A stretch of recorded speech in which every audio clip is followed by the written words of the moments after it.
It's ME Awareness Month, and although Stripey Lightbulb isn't creating any new content to mark the occasion, simply because we've got enough plates spinning already, a couple of things have happened that need to be checked. So, as is always the case, when it is ME Awareness Day or Severe ME Day, there is an article in either the Lancet or the BMJ that's been written by psychologists or psychiatrists to say that ME can be tackled by psychological interventions. And this year is no different. Yet again, psychologists have caused harm to my community, and that's what this video is about. So what you can see on the screen is the opinion piece on patients with severe ME need hope and expert multidisciplinary care.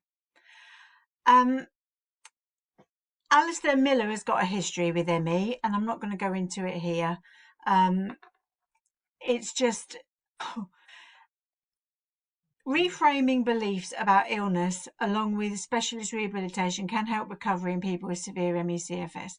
Now, to be clear, ME has been recorded on death certificates, right? That reframing their beliefs is neither here nor there. Too often I hear that people that are in hospital with very severe ME with malnutrition are desperate to get better.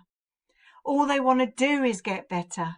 They live with hope, they want to get better. What's letting them down is the lack of treatment that's available on the NHS and internationally. It's not just a UK issue. So this, I'm not going to show you all of it. If you want to read it, read it. I'm then going to show you something that come onto my radar today is accurate and factual about ME CFS. So I've literally seen this 5 minutes ago. It is a new publication specifically on myalgic encephalomyelitis, chronic fatigue syndrome, and it's been contributed to by scientists and researchers, biological scientists and researchers on ME CFS, and it's taken a long time to create it. I'm just going to show you the chapter headlines, and you'll see this publication takes ME CFS seriously. Recent techniques used to investigate the dysfunctional pathophysiology in patients. So here we go. Table of contents, 16 protocols. How a clinician makes a diagnosis for ME CFS. See, all of this is scientific. That's about peripheral blood mononuclear cells, profiling of blood extracellular vesicles in ME CFS, immune functions. All of this, look, it's biological. There is a lot of stuff to prove that ME CFS is a biological disease, and I would encourage anyone that works in healthcare to read this publication. So, and then the next bit, brain regulation and the gut biome. See, all of this, editors and affiliations.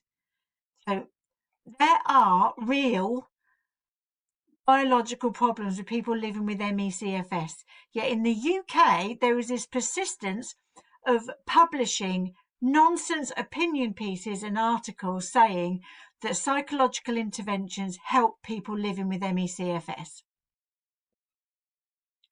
As an ME campaigner, as well as managing director of Stripey Lightbulb CIC, I find it incredibly frustrating. It's one step forward, 5 steps back, because while we're steadily educating people on the biological nature of ME CFS and how it presents in people with the disease, once a year, well, so it's more than that, but especially during ME Awareness Month, there's always an article or an opinion piece by a specific group of people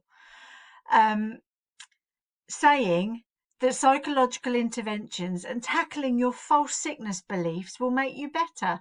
I would suggest that it's these psychiatrists and psychologists that have false sickness beliefs.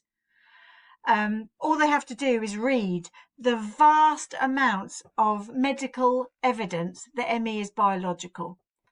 All the evidence is there. Much of it is contained in our training.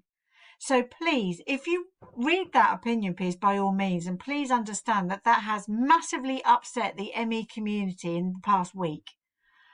Because, yes, NICE has said that some people struggle with dealing with a chronic illness. Well, it's a massive trauma going from living a really good life. You might live life to the full. You might go to gym before work, take the kids to school, do a full-time job, come home, go to the gym again, or go out with friends. Maybe don't go to sleep till midnight, and then you're up again at 5 and then on repeat.